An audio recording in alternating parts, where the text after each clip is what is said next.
Hello students, welcome to Educate. Today we are going to start a new chapter of class 11th physics, that is gravitation. So you have already studied in class 9th that if there are two objects of different masses, suppose m1 and m2, and their separation is say r, then F is given by G m1 m2 divided by r square. Here the term different masses is irrelevant. If there are two objects of masses say m1 m2, they can be equal, then formula will be like this. So about this you have studied in class 9th. We are going to deal this formula in detail and its related facts there too. But before that, let's see the two basic theories that were put forward in the beginning. The first one was geocentric theory. What does this mean? The first one is geocentric theory. Here, and second was heliocentric theory. So geocentric theory means it was assumed in the beginning that Earth is the center of all universe and all planets, even sun and everything move around the Earth, right? So even stars, sun, planets, whatever, they move around the Earth. So that was called geocentric model. And this theory was proposed by Ptolemy about 2000 years ago. But there were many contradictions. Later on, another theory was proposed, and that theory was called heliocentric theory. Heliocentric theory. According to this theory, sun was assumed to be the center of universe.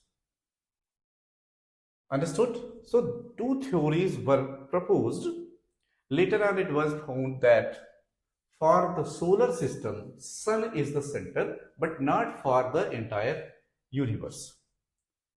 After that, many other theories were also proposed. We will study them later on. Now, let's see.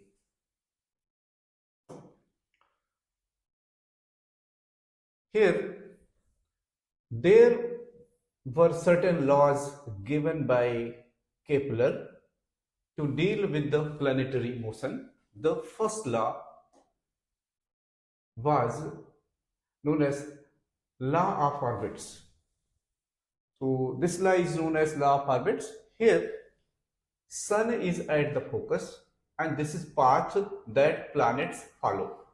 So here, planet is nearest to the sun and this point P is called perihelion. And when sun is farthest, in that case, that point will be called aphelion. Right? So here the path around the sun is elliptical. Elliptical. So what is elliptical path? It's not circle, it is oval shaped. So here in case of ellipse, certain properties must be studied. There are two axes, right? So this is major axis and this is minor axis, this one. And here there are two foci. One is here F1 and there is another here F2. Sun can lie at any foci, either here or here, and planets will move in elliptical path. So law of orbits tells this thing. Now there is another law, law of areas.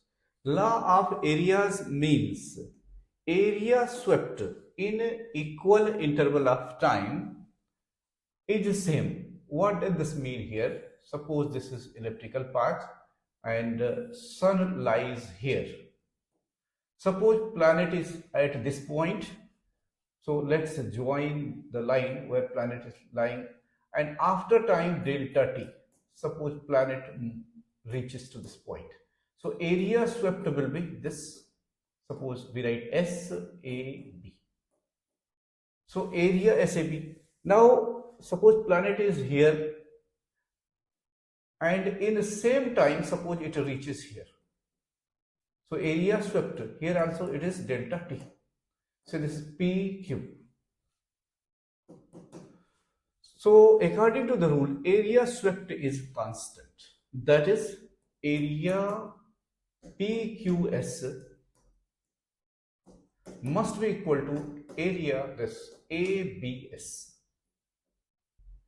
Area ABS.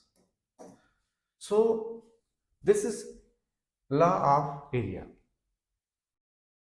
We will prove it. Now third law says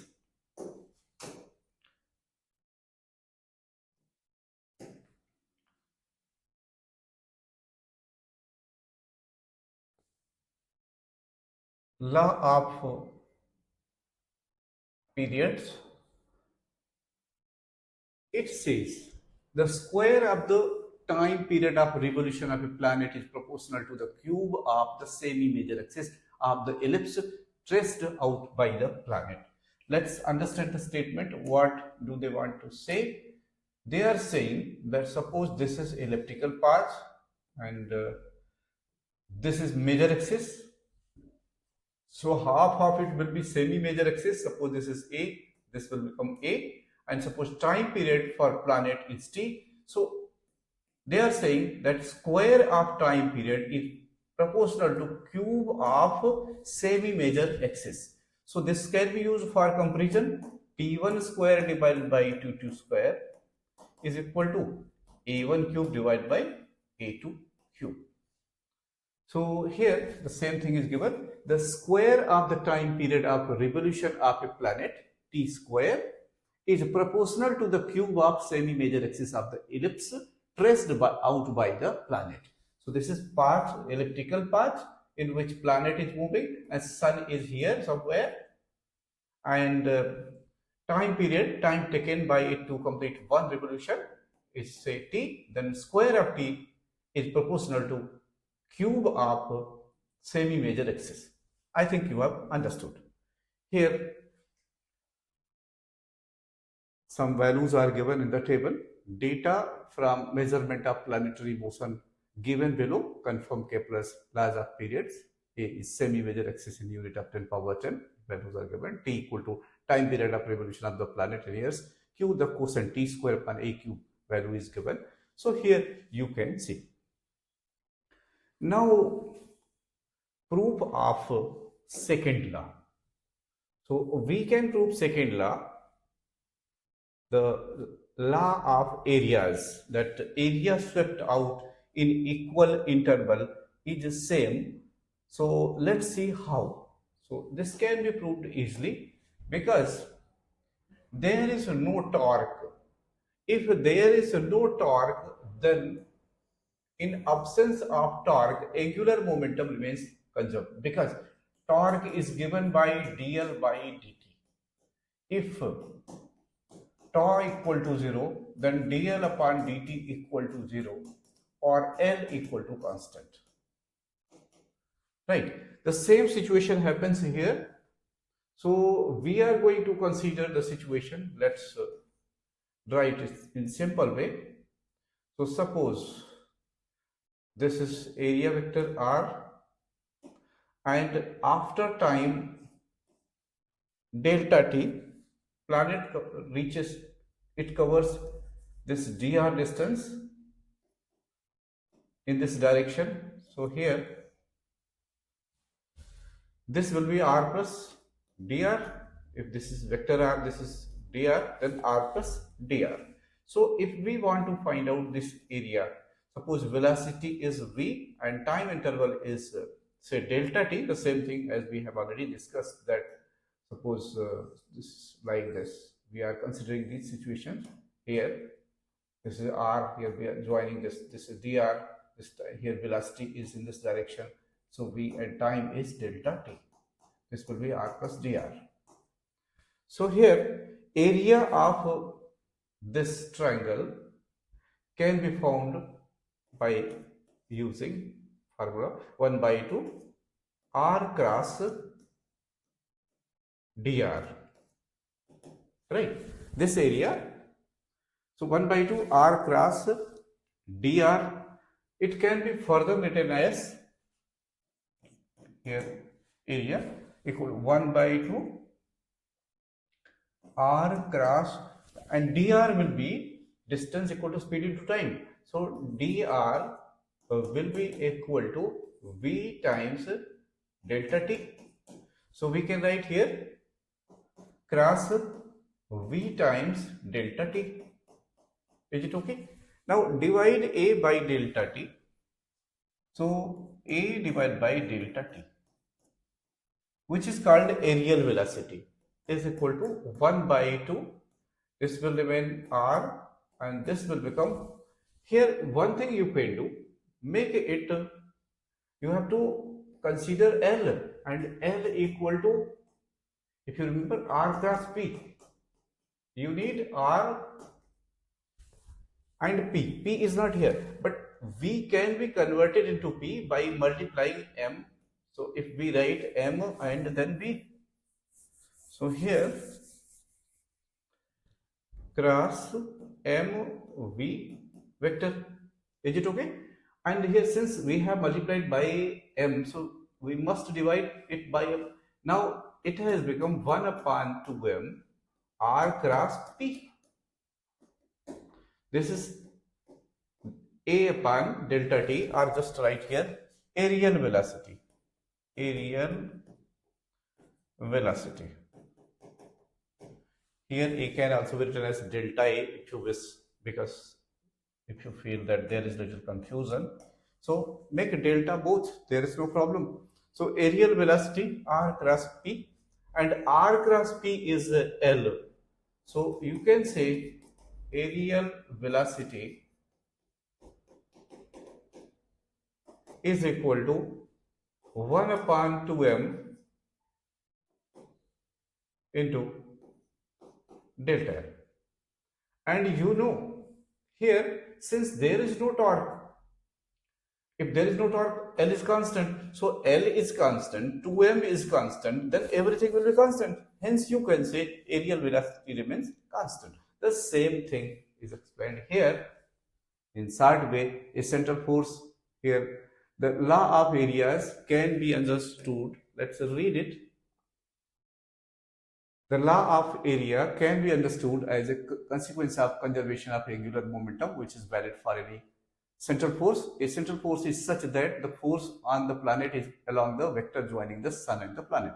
Let the sun be at the origin, and let the position and momentum of the planet be denoted by r and p respectively. Then area swept out by the planet of mass m in time delta t is delta a, given by delta equal to half r into v into delta t. I think you have understood the same thing. Then delta a by delta t equal to half r cross p. Here we have multiplied by m and divided by m, and then same thing. So where v is velocity, L is angular momentum equal to r cross p, and then we get, since L is constant, so delta a upon delta t is also constant.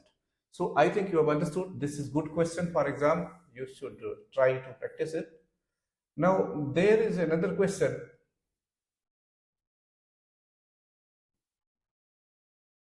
Let's see it. Let the speed of the planet at the perihelion p is in figure 7.18 be Vp, and the sun planet distance SP be Rp. Relate Rp Vp to the corresponding quantities of the perihelion Ra Va. Will the planet take equal time to traverse BAC and CPB. Here, the situation is simple. This is the case when you can say here aphelion, this is perihelion, sun is here, right? So area swept, suppose in certain interval of time area swept is this, and certain same interval of time area swept is this. So this type situation they are saying when velocity will be larger. So we can make comparison. We can easily say, suppose this is RA, this is RP, say this is RA, this is RP. So since there is conservation of angular momentum, so you can say LA must be equal to LP, and LA means M, mass will remain same. Then VA, corresponding velocity, suppose here VA, sorry, not here, A is here, so here velocity is say VA, and this is RA. So L equal to MVR, MVARA must be equal to MVPRP. M will cancel out, and you know RP is less than RA. RP is, it is clear from here, RA, it means if RA is less and product must be same, in that case VA must be larger than VP. So VA must be greater than VP. So our purpose is served, and you know that aerial velocity remains constant. So obviously the two areas, if you consider figure, you will get BAC equal to CPB. So, but here question says, will the planet take equal time to traverse BAC and CPB? So here there is one important point. Let's go back to the diagram so that thing may become clear, because this point, will the planet take equal times to traverse BAC and CPB? So for that, let's see the diagram. BAC,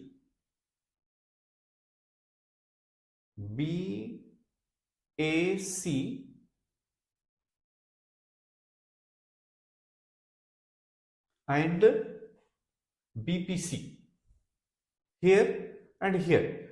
So what happens when planet is far, then its velocity becomes less. When it is close, its velocity becomes faster, right?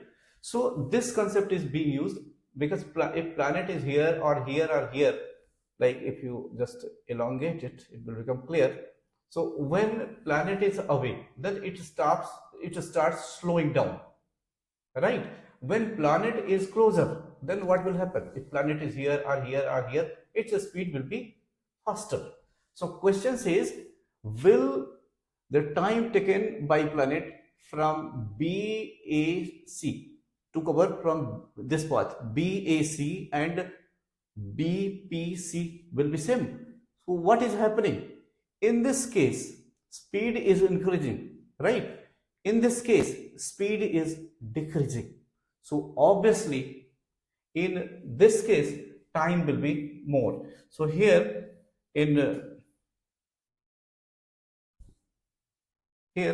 hence the planet will take a longer time to traverse BAC than CPB. Same thing is given.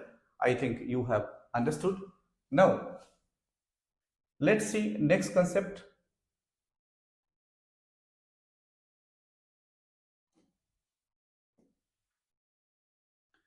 Newton's law of gravitation. So force between two objects, say their masses are m1 and m2, and their centers are separated by r. So it is found that force is proportional to product of their masses and inversely proportional to square of distance between their centers. If we combine the two, F proportional to m1 m2 divided by r square, or f equal to a constant g m1 m2 divided by r square. Here G is universal gas constant 6.67 into 10 to the power minus 11 Newton meter square divided by kg square. How to find the unit? So it is very simple. G you have to find out. So do one thing. Keep G here and then F into R square divided by M1 M2. And then put the values. F is measured in Newton, R will be measured in meter, and masses will be measured in kg, so kg square. So that is why this value. This law was practically performed by Cavendish, in which he took two balls and then did experiment, and finally he concluded that law is valid, and later on other experiments were also performed. So we can write the law in vector form. If we write the law in vector form, then we say that F equal to minus G m1 m2 divided by r square. But here we have to write the direction, so we write r cap. Here there is one question: why there is negative sign? If forces are of attractive nature, then we put negative sign. If they are of repulsive nature, then we put positive sign. So this is why here we can also write like force on first due to second, force on second due to first, and then we can vary the unit vector. So minus G m1 m2 divided by r square, and here we can write r21 this, and here we can write minus G m1 m2 divided by r square, and this r12, and the two r12 cap is minus r21 cap, which gives f12 is equal to minus f21. To every action there is equal and opposite reaction. So Newton's third law holds here. Here principle of superposition also applies. If there are many objects, suppose one object is here, another object is here, another object is here, another object is here, and you want to find out gravitational force on this, so you can evaluate it separately. That is called superposition principle, and presence of any other body will not affect the force between individual particles. All right. So force on any object. So F suppose on first F, suppose this is if we give name it as 0, this 1, this is 2, this 3. So F0 can be written as F01 plus F02, F03, dot dot dot. So this is called superposition principle. Today I will restrict myself up to here. We will study other things in next lecture. Thank you for watching. Team Educate.